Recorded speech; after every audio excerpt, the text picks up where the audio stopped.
Hi guys, back with me again in this channel. On today's tutorial, I'm gonna show you the CapCut edit for beginners.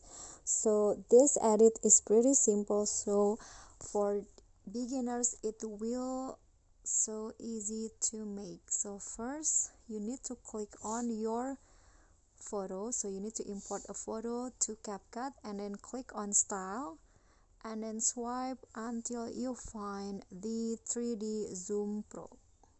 This one, click on the styles and wait.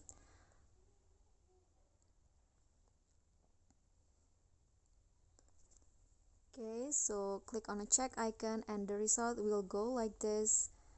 And next, go back and click on effects, video effects, and find party, this one,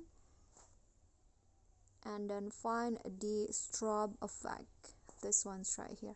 Click on the effects and click on the check icon, and your edit is finished. The result will go like this.